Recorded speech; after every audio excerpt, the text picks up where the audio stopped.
acho que agora Eduardo Vanin já nos ouve, certo? Agora sim, tava xingando aqui meu microfone, não sei se vocês ouviram, mas tudo bem. Acho que resolveram. Eu te ouço e você me ouve. Eu xinguei mentalmente, porque estou ao vivo, não podia xingar, né? Mas acho que tá tudo funcionando. Bom dia, Vanin, seja bem-vindo. Bom dia a todos, beleza? E aí, Carla? Tudo certo contigo? Maravilha. Maravilha, vamos nessa. Vanin, voltamos do feriado nos Estados Unidos. Faz sentido essa movimentação para ti? Um pouquinho de alta, mercado mais cauteloso? Já testou ganhos um pouquinho mais fortes na soja? Como é que você está vendo essa retomada pós-feriado nos Estados Unidos? Temos duas situações. Uma voltada à produção e vários produtores americanos no norte com problema aí de continuar plantando. Chuvas que estavam previstas para o final de semana aconteceram e durante essa semana tem mais chuva ainda. Dakota do Norte e Minnesota, dois estados importantes, representam para o milho e para a soja 15% da área, 12% da produção e estão muito atrasados. Hoje a gente vai ter mais um dado do progresso, até domingo, anteontem, dia 29, não é? E aí, provavelmente, o plantio avançou bem, só que o drama vai ser os 10% final, tanto milho quanto soja. Ali é que vai ser vamos dizer assim, o desempate em termos de potencial de crescimento da área do milho e redução da soja. Tá. E o mercado ainda tem espaço para continuar nessa volatilidade, nas expectativas por essas informações e por essa definição efetiva da área, né, Vanin? Ainda tem. Quer dizer, daqui a pouco nós vamos caminhando aí para o mês de junho, normalmente é o mês que vai começar a definir a produtividade, potencial.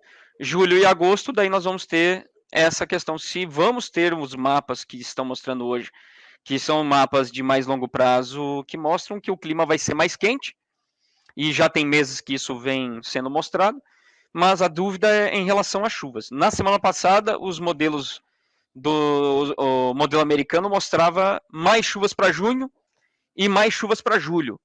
Agora, para junho é menos e para julho também é menos. No caso, se junho for menos, vai ser benéfico, porque tem bastante água nos solos, vai dar para terminar o plantio, e daí as lavouras, no visual, vão ter uma boa qualidade. Então, agora é o mês de foco total nesse mês de junho, se vai ser mais chuvoso ou menos chuvoso. Ou seja, a gente ainda tem espaço para um potencial produtivo ok e ter uma safra cheia dos Estados Unidos. Sempre tem. Mas lembrando que as maiores reduções de produção americana, tanto milho quanto soja, é por excesso de chuva e não por falta. Nós tivemos alguns anos onde houve uma seca muito forte, por exemplo, 2012, mas anos que a produção, falando de produção, queda de produção, ela acontece muito mais em anos chuvosos do que anos secos. Isso porque a área diminui. Porque o produtor americano ele tem um mecanismo que, vamos dizer assim, permite ao produtor americano não plantar. Mas mesmo assim ter alguma remuneração. E esse ano a remuneração dele por não plantar é a segunda maior da história. Isso vale para o milho e para a soja. Tá. Ao lado de, ou melhor, quando a gente olha para a questão da oferta, Vanin, ao lado dessa expectativa para a nova safra americana, a gente vai ter que olhar o quê? Vai ter que olhar os estoques apertados nos Estados Unidos da safra 21-22 e também os estoques apertados aqui na América do Sul? Ou tem mais algum ponto que a gente tem que ter atenção quando a gente olha do lado da oferta? Bom, lado da oferta é isso aí. Agora, Estados Unidos é a bola da vez, tem que produzir bem, especialmente aí a soja, por causa da quebra aqui na América do Sul. Depois nós vamos ver o Brasil, como é que vai ficar essa questão da área, se vamos ter um grande aumento, um aumento pequeno. Nossa estimativa aqui é um crescimento de 1,5%, mas isso vai ficar lá para outubro. E aí, lembrando que para os mapas estão mostrando o ENSO, que é a medição aí da temperatura das águas, mostra uma tendência de laninha de novo para nós. Quer dizer, depois da safra americana ainda temos fortes emoções a partir de outubro. Mas é isso mesmo. Agora, do lado da oferta, os Estados Unidos aí precisa precisa confirmar uma boa safra. E do lado dos cereais, do lado da oferta, nós temos aí a questão daí da Europa, que está muito seca e com pouca chuva. Então daí a gente tem a questão da produção tanto de cevada, de milho e também de trigo.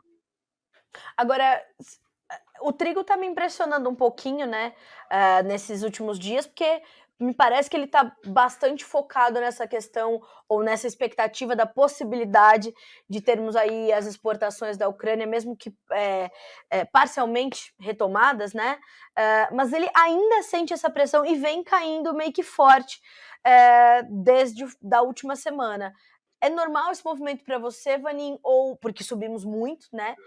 Ou a gente vai ver também esse mercado começar a olhar para essas questões da oferta e essa preocupação com as questões climáticas ali na Europa nessas próximas semanas? O mercado do trigo é o mais volátil, sem dúvida nenhuma. Tanto é que a volatilidade é um indicador técnico, mas que mostra muito bem esse sentimento do momento. A volatilidade do trigo está muito alta, está acima de 40%. Isso indica que dentro de um ano as cotações podem estar 40% acima ou abaixo do nível atual. Mas isso resume muito esse momento, onde nós podemos ter uma definição e de repente o preço cair muito forte. Mas também podemos ter uma evolução do que já temos agora, e aí o produtor da Ucrânia não vai nem conseguir colher, continuar, nem plantar a safra de inverno, e aí continuaria a falta de trigo no mundo. Então é caro ou coroa, ou resolve ou piora. Tá. Do lado da demanda, Vanin, quando a gente começa a falar de soja para demanda, já é um cenário mais complexo e mais detalhado, né? Eu acompanho diariamente os seus comentários de abertura de mercado, e você detalha muito a questão chinesa, não só o que está acontecendo lá dentro, mas o que eles estão planejando, né? Que é o mais importante para o nosso produtor entender como é que vai ser a compra chinesa diante do que eles estão vivendo. E a gente tem uma série de situações, de variáveis na mesa agora que nos trazem sinais para a demanda. São sinais claros e a gente tem uma tendência nítida para a demanda chinesa, ou a gente vai ter a partir desse momento, a partir de amanhã, quando Xangai começa a ser reaberta, quando a gente vai entender como é que vai ficar o consumo chinês? Como é que você está avaliando a demanda agora de forma geral, para a gente começar então a detalhar essas variáveis? Bom, esse item é muito importante. O esmagamento na China essa temporada vai cair bastante por dois motivos. O primeiro é porque tem menos soja. E o segundo é porque as margens estão muito ruins. Bom, isso pode mudar para a próxima temporada? Pode. Um dos indicadores que nos mostra isso é a rentabilidade, a melhora da rentabilidade do suinocultor na China. E já está bem melhor por esforços do governo, que tem comprado carne para estocagem, diminuiu as importações também, e principalmente a população de matrizes de suíno está caindo. Que é um movimento natural do mercado do suíno. Quando a margem vai mal, reduz. Quando a margem vai bem, a população aumenta. E se houver uma reversão desse processo, e todas as grandes, nós temos aí 16 empresas listadas em bolsa na China, que estão envolvidas de alguma forma na produção de carnes, principalmente carne suína. Bom, essas empresas, quase que todas elas, ou poderia dizer as top 8, planejam aumento de produção durante esse ano, principalmente durante o segundo semestre. Bom, aí isso vai ser o definidor. Se a produção aumentar demais e o consumo não, então aí volta a ter o problema e volta a ter a continuidade de margens negativas para a suinocultura, redução do consumo de farelo, redução do peso de abate, que é o que está acontecendo agora. O outro cenário seria o consumo volta, a produção cresce, porém equilibrada, os grandes aumentando e os pequenos diminuindo, a margem se mantém, e aí muda o cenário, o peso de abate aumenta, o consumo de rações também aumenta, e o de farelo também aumenta. Aí nós temos uma mudança do cenário atual. Esse é um ponto bem importante. Mas como eu falei, isso depende muito do consumo interno. E na questão do consumo interno tem 2 pontos. Um fator que já vem desde o ano passado, que não está relacionado ao Covid, que é a população mais jovem da China dando preferência para outras carnes. Exemplo, carne bovina e carne de frango. Há uma propaganda na China de que essas carnes são mais saudáveis. E aí isso vem trazendo essa população mais jovem a mudar um pouco desse consumo muito forte de carne suína para outras carnes. Esse ponto não está ligado ao Covid e já vem do ano passado. E tem o outro ponto que é ligado ao Covid, que é essa questão do turismo, que é uma grande locomotiva do consumo de alimentos e também de carnes. E o outro ponto que é a alimentação fora de casa. Temos esses 2 segmentos da economia chinesa que foram muito afetadas durante essas políticas de restrição lá no Delta, no ano passado, e agora com o Omicron. E aí a gente vai ter que ver, vai ter que esperar para ver como é que o chinês ele reage a essa história toda. Agora Xangai está voltando aos poucos ao normal, mas cidades que foram bem sucedidas no controle do Covid, que ficaram um período bem curto de lockdown, por exemplo, Shenzhen, que é o hub de tecnologia da China, uma cidade muito grande também, até agora não voltou ao normal. As pessoas estão evitando shoppings, restaurantes, com medo de serem pegas num teste em massa e terem que ir para uma quarentena de 14 dias, de uma semana ou 14 dias. Quer dizer, o hábito do chinês, de certa forma, está mudando. E isso até foi alertado pela OMS, alertaram a China um mês atrás, de que a severidade das regras e como a China vem implementando pode mudar permanentemente o hábito das pessoas, o hábito social, e isso impacta o consumo de alimentos. Tudo isso que a gente vai ter que ver durante esse segundo semestre para ver se o consumo na China ele vai voltar aos níveis que a gente costumava ver em termos de soja, que a gente esperava para o ano passado um crescimento para 99 milhões, 101 milhões de importação, e que vai acabar ficando em 92. Vanin, nesse contexto, 2 dados me chamam a atenção que eu tenho acompanhado diariamente você comentar no aplicativo da Agriinvest. Aliás, se você não tem este aplicativo ainda, baixe o Agriinvest Go. Como eu sempre digo aqui no Bom Dia Agro, insights de quem vive o mercado, tá? 2 dados me chamam a atenção. Um é a redução expressiva do consumo de óleos vegetais lá na China e em outros países também, você já pontuou, incluindo a Índia, que é o maior consumidor mundial, e o aumento das vendas de farelo na China. Como é que esses dois fatores vão caminhar e como é que eles vão também impactar nessa demanda por soja importada? E essa demanda por soja importada vai ser uma mistura um pouco do Brasil, um pouco dos Estados Unidos, ou nesse momento a China está olhando para alguma origem com mais força? Bom, realmente o consumo como eu falei, essa questão do turismo e do consumo de alimentos fora de casa na China, ela movimenta muito a economia e aí movimenta muito o mercado de soja. No caso dos óleos vegetais, realmente caiu bem, caiu em abril 14%, seguido de uma queda de 11% de março. Agora maio deve ter caído de novo, aí para daí voltar a crescer a partir agora de junho. Outros temperos também, por exemplo, shoyu caiu bem, as vendas 30%.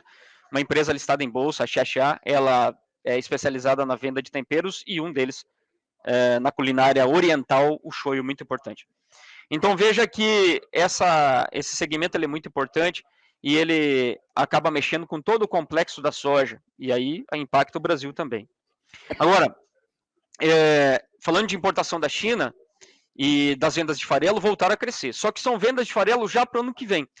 Lá para o ano que vem, segundo os nossos cálculos aqui, a margem da China está positiva em torno de $30 até $40 por tonelada a partir da soja do Brasil. Se a gente considerar a soja americana, está negativa ainda, $20.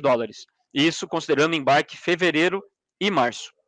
Tá. E aí essas empresas chinesas já estão comprando essa soja brasileira, que está dando margem positiva, e já estão vendendo farelo no mercado chinês para entrega entre maio e setembro do ano que vem. As vendas de farelo aceleraram em maio, só que grande parte dessas vendas são destinadas lá para o ano que vem. Mas mostra que o chinês, a indústria, ela já está antecipando, não quer dar bobeira, e já está antecipando a fixação a fixação da margem, garantia da margem de esmagamento, ao comprar soja do Brasil e já vender o farelo lá no mercado deles. Agora, falando de curto prazo, a China ainda tem muito para comprar. Ela tem que comprar uns 20 milhões de toneladas, considerando o esmagamento de 27 milhões até outubro, incluindo outubro todo. E desse volume de 27 milhões, ela ainda tem que comprar 20 milhões de toneladas. Está comprando julho aqui no Brasil, está comprando um pouquinho de agosto, Estados Unidos e Brasil. E lembrando que agosto ainda cai na temporada atual, e aí enxuga os estoques americanos. E setembro não está comprando, porque daí já tem a safra deles. E outubro comprando um pouco nos Estados Unidos.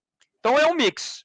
A China vai ter que passar esse período que vai ser bem apertado de soja lá para eles, que é agora entre julho até o final de outubro, num mix entre soja do Brasil, soja dos Estados Unidos, leilões semanais de 500 mil toneladas e a própria safra deles que vai entrar, que vai ser maior do que a anterior.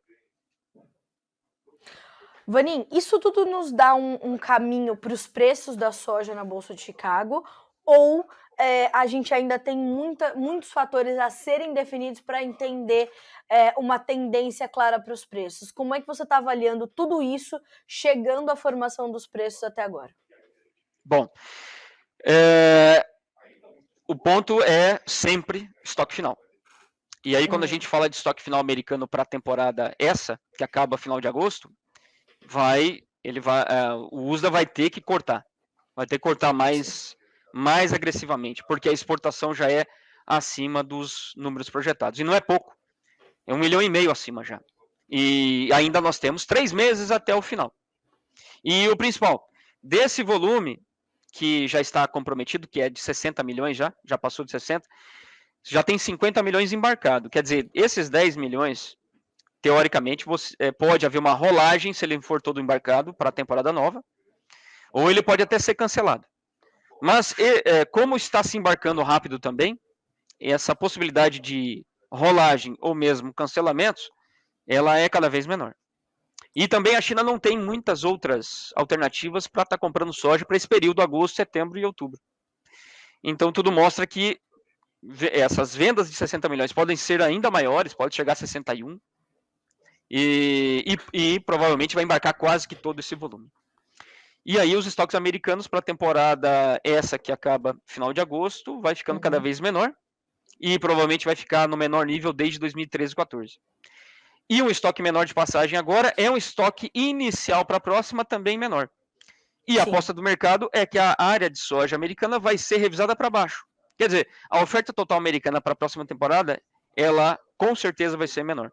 E aí, provavelmente, o estoque que a gente viu em maio, projetado pelo USDA, de 310 milhões de bushels para a temporada nova, provavelmente esse é o maior estoque que a gente vai ver para a temporada nova americana. Porque ele traz um estoque inicial maior e traz uma área de 91 milhões de acres, que provavelmente vai ser revisada para baixo.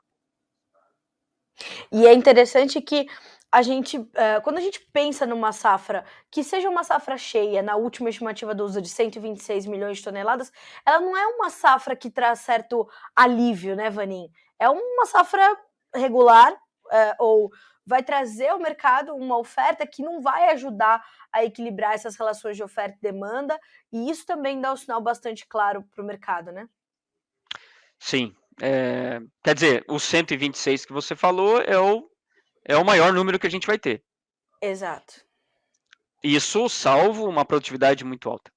Mas provavelmente esse vai ser o maior número que a gente vai ver. Mas a dúvida sempre, qual é o lado do outro lado da balança? O outro lado da balança é a própria demanda da China, que a gente já conversou aí. E também tem essa questão do mercado financeiro, do comportamento dos fundos, dado a inflação, dado o aperto monetário nos Estados Unidos, dado o menor crescimento global, dado a energia cara, dado a redução da poupança das economias maduras, inclusive dos Estados Unidos. Isso falando de poupança das famílias.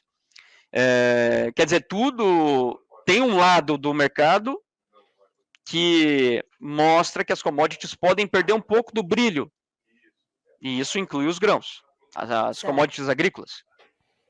Quão forte é esse fundamento? Isso é o que a gente vai ver. O Fed, o Banco Central americano está recebendo uma ajudinha nesse momento, muito bem-vinda, que é uma redução no ritmo de crescimento da economia americana. Vários dados agora já em maio já mostram um pouco disso. Aí o BC americano pode ser mais brando nas altas de juros e também no período, na extensão desse período de aperto monetário, que se a inflação continuar muito forte, pode ser um período de aperto monetário de 3 anos, 2 anos e meio. Mas se for já começar a mostrar um arrefecimento, pode ser um aperto monetário de 1 ano e meio. É isso que o mercado está debatendo nesse momento. E isso vai interferir com certeza nas commodities. Então, de um lado, você tem os fundamentos do próprio grão, do próprio mercado, que são bem apertados. Do outro lado, você tem esse fundamento que a gente não pode fazer vista grossa, que é o movimento dos fundos, que em horas joga o mercado para cima, mas tem horas que joga o mercado para baixo também. E no caminho que a gente tem para fazer no financeiro, os fundos vão jogar para cima e para baixo sem dó nem piedade, né? Ah, sim, e a posição deles comprada é bem grande, bem grande. Especialmente os fundos de índice, que são esses fundos que imitam. Você coloca o seu dinheiro lá porque você quer participar de uma alta das commodities. E aí eles têm que copiar esse movimento de alta ou de baixa. E aí, nesse ponto, e esses fundos receberam muito dinheiro nesses últimos, desde 2020 para cá. Sim. Mas, se o mercado mudar, aí as commodities podem perder o brilho e esses investidores podem começar a tirar dinheiro desse tipo de fundo que está com uma posição, é a maior posição comprada em commodities agrícolas desde 2008. Tá. Vanim, para a gente concluir, qual é o principal ponto de atenção para o produtor brasileiro diante disso tudo? A gente vê prêmios muito fortes, principalmente nos embarques mais alongados, a gente vê que a gente ainda tem prêmios ali acima de 200, né, 200 pontos, acima dos valores praticados em Chicago. A gente tem também estoques ou uma oferta que não é, né, abundante, e a gente tem uma demanda interna interessante também. Quais são os pontos de atenção para o produtor brasileiro nesse momento? Porque a gente sabe que também ele tem um volume considerável de soja ainda para comercializar. Para fazer isso, ele vai ter que olhar para quê? Bom, eu não tenho um ponto só, eu tenho 3, tá bom? Vai lá. Número 1, essa questão do plantio americano. Tá bom? Tá. Essas chuvas agora, nessas próximas 2 semanas, vão ser definidoras. Bom, esse é o primeiro ponto. O segundo ponto, nós temos que ficar muito atentos na China a um nome.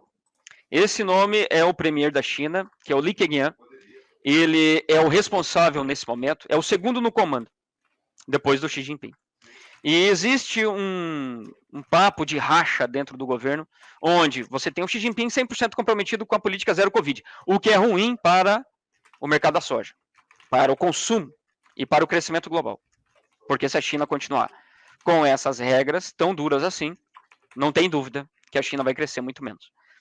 Bom, então nós temos o Xi Jinping de um lado e temos o Li Keqiang do outro, que é comprometido nesse momento e é o responsável por entregar esse crescimento de 5,5%, que é a meta do governo. Tá.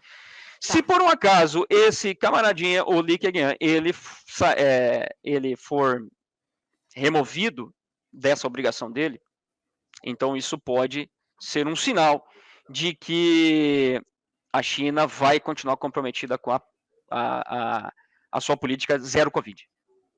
Então, do lado da demanda, esse é o principal ponto. E do lado do macro, nós temos que acompanhar também, e aí são os dados americanos, principalmente de inflação, que saem uma vez por mês.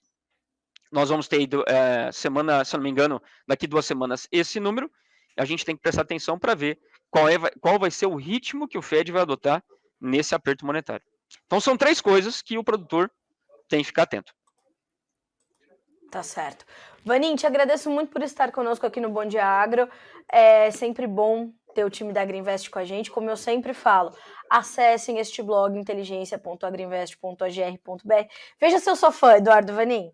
Eu sou o presidente. Você sabe mesmo. Do fã-clube. Maravilha. Eu sou a garota propaganda da Agrinvest, para quem não mentira. Ai, ai. E, Vanim, obrigada, viu? Sempre você e todo o time da Agriinvest, sempre muito bem-vindos aqui no Notícias Agrícolas. A gente adora receber vocês, obrigada. E sigam, pelo amor de Deus, @Agriinvest no Instagram, para verem este senhor fazendo análises diárias sobre o mercado, de forma muito didática, né, Eduardo Vanim? Ah, com certeza, com certeza. Meu companheiro aqui, o João, Esse de trás... ele sofre um pouquinho, mas é a parceria boa. Quinta-feira é dia bom. Quinta-feira é dia que a gente bota o João Schaffer em xeque para ele saber se ele sabe do que ele está falando. Quinta-feira é dia bom para acompanhar o João Schaffer. É o que é. Quem quiser lá, quinta-feira, a gente tem lá. Ele tem que adivinhar. Ó, aí a gente não combina nada. Na verdade, a minha obrigação é fazer um 3-0 sempre. E ali eu gosto do quiz, viu, o Vaninha, ali no Instagram, a gente traz o gráfico e pergunta para o João, o que é isso? É o andamento do preço do petróleo ou a venda de fraldas em Xangai? É maravilhoso. Tá certo, é isso aí. Vaninho, obrigada, boa terça-feira para você, para todo o seu time aí, até a próxima, meu amigo, um abraço. Beleza, cara, obrigado a todos, grande abraço, boa semana.